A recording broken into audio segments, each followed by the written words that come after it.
by virtue of their sense of unity with others. You might say that this meritocracy, this idea of meritocracy and the idea of natural abilities is what Marx might call an ideology of the dominant class that justifies domination. However, and that was my fourth point, and I really want to emphasize again and again that nevertheless Durkheim's project is utopian. Many of you raise your eyebrows when you hear what is necessary for this normal division of labour to take place. This is indeed quite a radical project. It is not Marx's project, but it is still a radical project. A radical project, and actually is a project that lies behind so many of the ideas that exist in this society, and indeed so many of the ideas that exist in Norwegian social democracy. And we know what a wonderful place Norway is. Don't have to pay fees for education. Free health service. Unions, everybody belongs to union. Childcare, no problems. You only take 3 courses, at the very most in Norway, not 5, 6 or 7, and you'll be able to work and you won't be yawning like that, Nicole, because you would have enough sleep. This is a great place that Durkheim is offering us, so don't belittle it. Alright, that's it. Durkheim done. Any more questions? Yes, let's give him a clap. Good old Durkheim. Okay, now you can take a breather. Oh, look. Okay. Look, I'm going on and on about Durkheim because he is the foundation of this semester.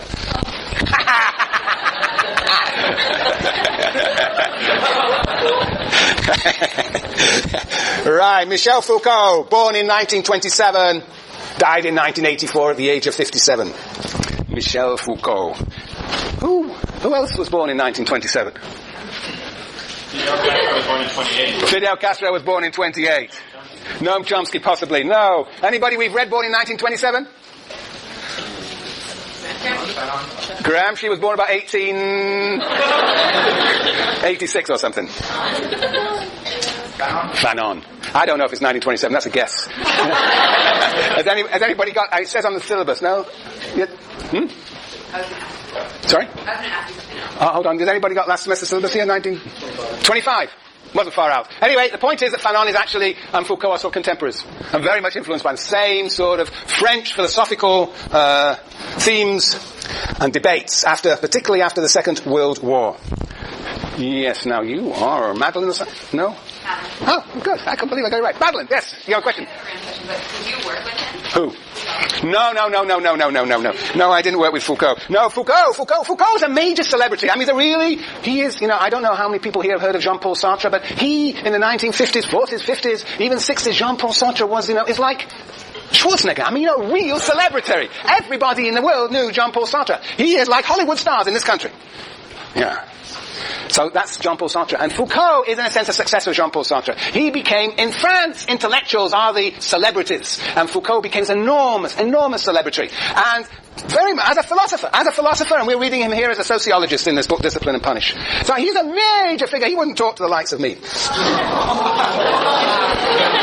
Actually, he actually came to Berkeley. Every major celebrity figure in France has to make their visit to Berkeley. In the 1970s, it was Lévi-Strauss, another big figure. In the 1980s, it was Foucault. In the 1990s, it was a fellow called Pierre Bourdieu. And, Foucault in Berkeley. Let's have some fun. Mike has persuaded me to read from here. This is not the same as the one I read from Marx. It doesn't, remember Marx? Remember when I was reading from Marx? Those carbuncles? Yes. Yeah, this is not quite the same. But you'll never forget Marx. This is one of the most enjoyable and interesting of the biographies of Michel Foucault by a fellow called James Miller. And anyway, this is some of the descriptions of Foucault in Berkeley. He is this extraordinary celebrity, but has all sorts of reasons for coming to California. Yeah. Right. This is when he gave his lectures. Yeah, this is when he gave his, I think it was in 1980. He gave a lecture. He was here in 1975. I think he came almost every year during the late 70s and early 80s. Anyway, or every other year. And he would give these, on two occasions, he gave these enormous public lectures. And this is how it was described. So it was that Michel Foucault, on the night of October the 20th, 1980, found himself facing a mob at the University of California at Berkeley. That evening, he was slated to deliver the first of his 2 Howison lectures on the campus. In these lectures, he would be offering the most succinct overview yet of where his research was headed, namely back to the founding fathers of Western thought. His American public, however, knew nothing about this program. students were still stuck on the grisly opening of Discipline and Punish. And the mysterious ending of The Will to Know. Bodies, pleasures, torture, LSD, etc. Had philosophy ever sounded so sexy? They began arriving an hour in advance, the students, filling every seat in the large hall which was to be in Zellerbach. And still they kept coming. Soon several hundred more people had gathered outside the hall, clamoring to get in. Police rushed to the scene. The doors to the hall were locked shut. Enraged, the crowd outside began to push and shout, pounding on the doors. Foucault was nonplussed. Advised of the baying throng, that's a nice word, advised of the baying throng, he turned to Hubert Dreyfus, the Berkeley professor, was to introduce him and begged him to do something, anything to make these people go away. Here was somebody who was a celebrity who actually really didn't seem to like his celebrity status. Half-heartedly, Dreyfus addressed the crowd and complied with Foucault's wishes. Michel Foucault says this is a very technical lecture and difficult, and I think he wants to imply boring. And he suggests that it would be better for everyone to leave now. Nobody budged. If the great man's talk was to be obscure and difficult, so much the better. The promise of esoteric revelations was by now a part of his appeal. And that's what happens. The more esoteric you are, the bigger the audience. That's what happened when Bourdieu came in the 1990s. Who was a very famous, the most famous sociologist in the world, you might say. He comes along and nobody could understand what he was saying. But the more people couldn't understand, the more people came. Okay, let me just read to you. Now, Michel Foucault was actually an extraordinary man in the sense that he was very dismissive of Sartre. He had his whole life was in sort of sense played as a gambit and a game against Sartre, who reveled in his celebrity status in France. And actually, I got a nice little passage where he talks about Sartre, 180. This is actually a quote from Foucault. Yeah, 188.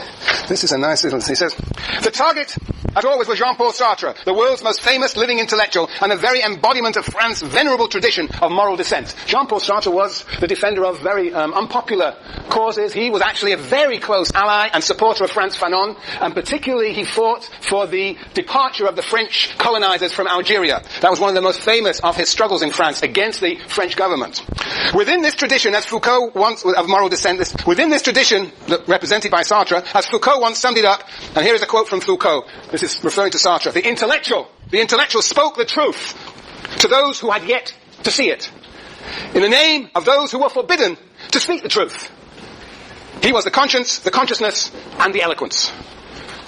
Let me read this. Within this tradition, the intellectual, this is Sartre, spoke the truth to those who had yet to see it. Sartre, the assumption is that Sartre knows the truth and the people do not. Conveying the truth to the people. In the name of those, and conveying the truth to the people as an intellectual, in the name of those people who could not comprehend it, who were silenced. So in a sense, the intellectual is like the Gramscian traditional intellectual. The intellectual sort of speaks on behalf of those who are unable to comprehend the realities of the world. And of course Foucault is very critical of that, because he believes that actually the people actually do understand the world. And so it goes on, it was in this Olympian spirit that the post-war existentialists had told people, as Foucault sarcastically put it, those existentialists, Sartre, what freedom consists of, what one had to do in political life, how to behave in regard to others, and so forth. So basically, Foucault is very critical of those intellectuals who think they know it all and are there only to convey that truth to the benighted and ignorant subordinate classes. Yes.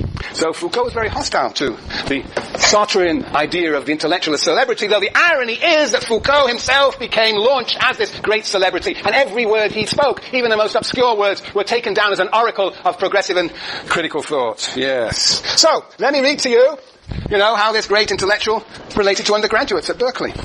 And this is a very interesting passage. 351, yeah.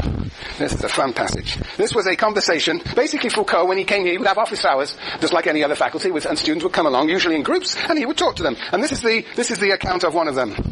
Yes, okay, listen to me here. He says, this is now Miller talking first. On Foucault's last day in residence that spring at Berkeley on a Friday afternoon at 5 o'clock, I'm not sure what year this was, perhaps it was 1982. No, anyway, he had arranged an unusual conference with a young Berkeley undergraduate. The undergraduate's name was Philip Horvitz. He was studying to become an actor and a dancer, but like so many ambitious young artists, he had also set out to master the main currents of avant-garde thought, and struck by the parts of Discipline and Punish that he had read, he had gone to hear the great man deliver a public lecture before 2,000 people in Berkeley's largest auditorium. The lecture, about Kant, Socrates, and Seneca, left him baffled and slightly bored.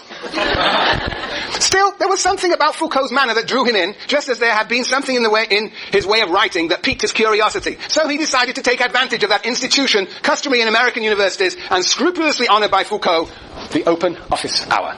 The French, they would never deem it worthy to talk to their students, the French lecturers. No, office hours is a very sort of pseudo-democratic way in which we faculty talk and engage with students. 2 hours a week. Anyway, Foucault did this. He arrived, this is the student, to find Foucault looking wan and tired, surrounded by eager students, peppering him with knowing questions, most in the form of, what exactly did you mean on page 157 of the History of Sexuality when you wrote? Right. Horvis patiently waited his turn, while Foucault fielded the erudite queries of the others, almost always with a laugh, as if to say, as Horvis recalls, are you kin? That's how he would respond to everybody's question. Are you kin? Yes. At last, the master's gaze fell on him, mustering his courage and unwittingly revealing his limited command of the master's jargon. Horvis popped the question. Does the artist have an identity? Or is he a powerless type, who in the last 50 years has become more powerless than ever due to the manipulation of technical media like television? Can the artist transcend the structure? Or is he doomed to commoditization and puppetization? In those days, that's how the undergraduates used to talk here. Yes. Foucault, now they talk about crock of this and crock of that, right? Yeah. I didn't say that. Okay, Foucault paused, sized up the earnest young man in front of him, and said, as Harvitz later recalled in the conversation, come back tomorrow, I need time to think. Well, that's very humble. He came back. Foucault was again surrounded by fawning young disciples. After waiting for some time, Horvis explained that he had to go, and asked whether Foucault could please answer his question. No, responded the philosopher. But could you meet me Friday afternoon at 5?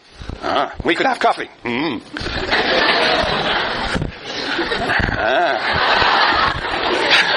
Okay, let's go on.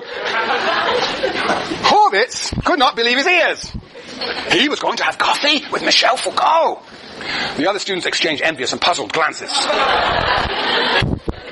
At the appointed time, Horvitz appeared outside Foucault's office. A few minutes later, Foucault arrived. As they walked across campus toward a coffee shop, Foucault, clearly relishing the moment, spontaneously launched into a kind of sermon, inspired by Horvitz's original question. Freedom can be found, he said, but always in a context. Power puts into play a dynamic of constant struggle. There is no escaping power, but there is freedom in knowing the game is yours to play. There's freedom in actually playing the game of power. Don't look to authorities. The truth is in yourself. Don't be scared. Trust yourself. Don't be afraid of living, and don't be afraid of dying. Have courage. Do what you feel you must. Desire, create, transcend. You can win the game. It's that idea that you'll see when you read Foucault, the importance of social structures, institutions, and he never writes about the response, but here he is, a sermon about the importance of struggling and resisting by all manner of means those structures. Foucault paused. Horvitz summoned the nerve to press the philosopher further. What about the economic constraints on the artist? He's been taking a course on Marx. Well, you can't have a perfect world, responded Foucault. Revolution doesn't work. Still, it's an ideal. Playing with the structure, transforming and transfiguring its limits, is different from playing inside the structure. With the structure as opposed to within the structure. Artists have more freedom than ever. Once the mere difference between artists and others in terms of attire and behavior was scandalous, but no more. See how much freedom you have. Use it to get still more. They finally arrived at their destination, the coffee shop. After ordering coffee, Foucault fixed his gaze on Horvitz, and he said, "You're gay, aren't you?" The student was taken aback. Yes, he replied. He supposed he was, even though he hadn't yet come out in public. The philosopher launched into another peroration. And some of you may know, one of the most potent forces driving many of Foucault's ideas was his own relationship to his own sexuality, for he was indeed gay.